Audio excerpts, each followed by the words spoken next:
Hello, shalom. Sister Kate here. Do y'all know shalom means peace?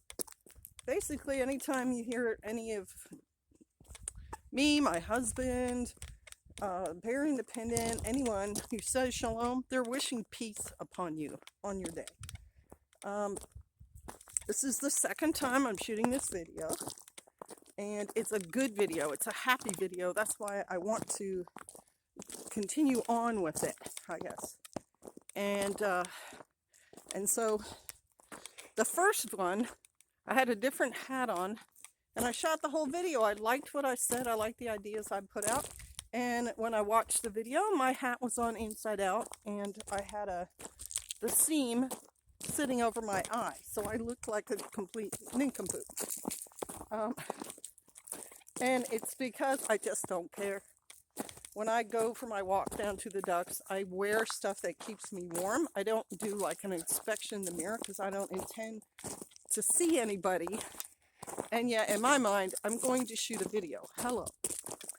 Anyway,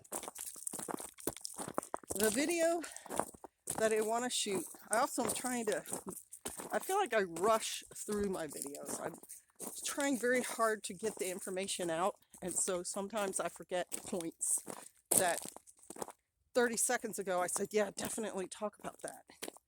I remembered a thought I wanted to put in this video.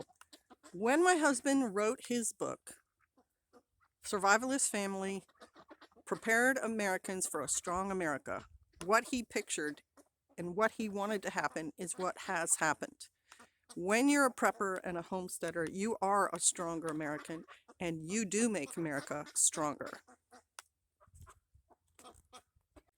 The pressure to do a video is there because not only do you want to get information out, but you want to make sure the video is understandable and it's not too painful to watch. And so when I saw in the video yesterday the way my hat was, I actually went through the editing program on it 3 times before I decided, you know what, I'm just not in the right mindset here. I'm going to do this thing the next day. So there, I'll just let you all have all that information.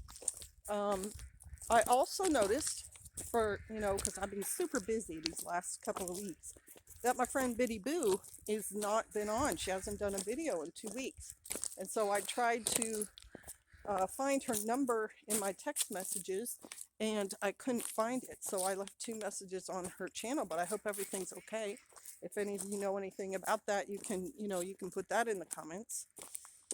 So the video today is about good news, and I'm really excited to put it out because so many times on prepping channels and homesteading channels, we're analyzing news, and a lot of times that news that we're analyzing is bad news, and we're commenting on it. I think the Angry Prepper did a video recently where he talked about how the media and everyone scare tactics and fear mongering, and that preppers and homesteaders are not trying to propagate that information.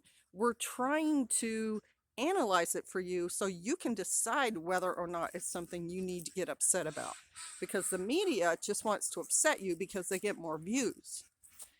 You hear the ducks are so mad, I'm late getting them out. Let me let them out so they don't do this in the background, and I'll come right back to it. Excellent. So the good news that I have is I think homesteaders and preppers are changing the way our supply chain, our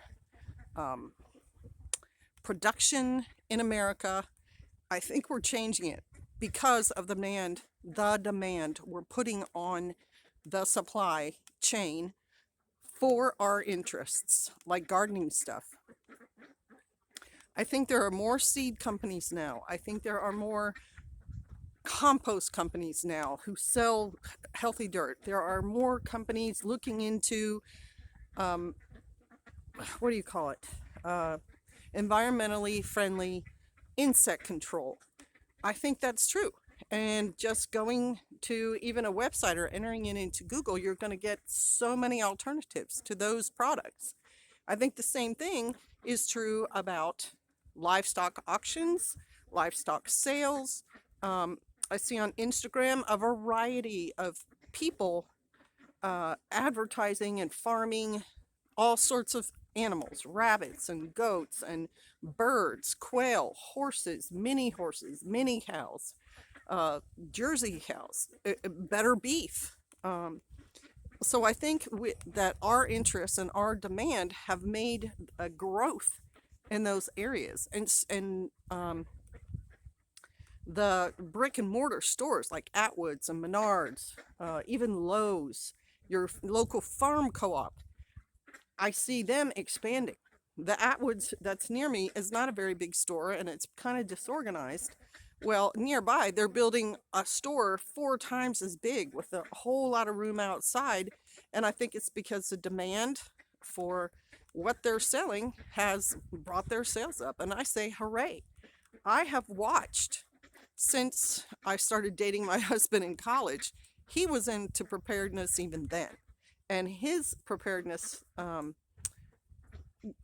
not desire, but interest started in his childhood when his family was overseas and they were in the Vietnam War and it affected them and their security, you know, in their life for a number of years. I don't know how many, a year, 2 years, where they actually had to consider, their own personal safety. They could be overrun, they could be taken prisoners, etc. And so when he started researching all those things in college, articles by Mel Tappan and Kurt Saxon and Crescent Kearney and all those books he recommends, it wasn't really mainstream. It was very fringy. And so when he started to decide to write a book after years of training and experience in the early 2000s, the prepping community was not that big. It really wasn't. And so his first videos, you guys have probably seen him on Viking preparedness. He starts with his knife collection. It's something he was personally interested in. And as things changed and the turn of the century happens, and then we get a 9/11 situation, more and more people get interested in an alternative to just the Reagan-esque yuppie existence where you're working to make money, but what kind of life do you really have? And the 996 concept and the Japanese people just working themselves to death and dying at their desks. I think all that happens, and also when you get the turn of a century, there's sort of a retro looking back at your roots and what the last century was like and what happened then in America as a young country. It's very normal for us to look back. We've only been around 250 years. How did our country get started? The Oregon Trail, the pilgrims showing up, the 13 colonies fighting against England and winning in a revolution. So I think it's sort of a natural occurrence historically, but it's also, I think it's human. And there is something about being out in these kind of surroundings versus city surroundings that calms your spirit and is less stress on you and so on. And I think that it's a natural development that so many people look to faith in the same mind frame, the same, let's make sense out of the changes happening into our world. Let's put a framework around them on human behavior and development and so on. So I think it's all happened very, I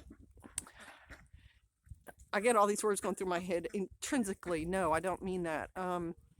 Ergonomically, no, not that. More naturally. It just seems to make sense that it happened. And I'm happy about it. Here they come. Homesteaders and the livestock. Gotta be in the vid.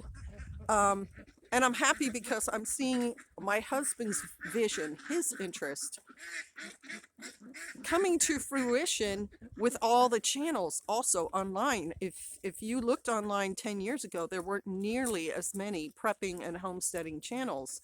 and 10 years later, they're everywhere. There's every kind of, title for a homestead channel: Biddy Boo's Homestead, Angry Prepper Homestead, Heggy Homestead, Chaos Hobby Farm. It's Happy Homestead, Happy Valley Homestead. It's just on and on and on. Angry Prepper, Urban Prepper, Canadian Prepper, City Prepper, Country Prepper. Um, just they're there. They're there on YouTube, and they're there on Instagram. Instagram is also a good place to see how many in the agricultural world, how that's growing. There are so many Instagram reels about women farmers and family farms and things like that. They're all saying, feed me, feed me, feed me. And farms that are stepping outside of the typical, I want to raise beef, and they're getting into sheep, and they're getting into goats, and they're getting into rabbits, and mini donkeys, and so on. So the evidence is there that this move has been successful, and that it's a move populist, I guess is a word that might describe it. It's people waking up themselves. It's not a president of the country saying everyone will now go be a homesteader. It is a groundswell movement, and I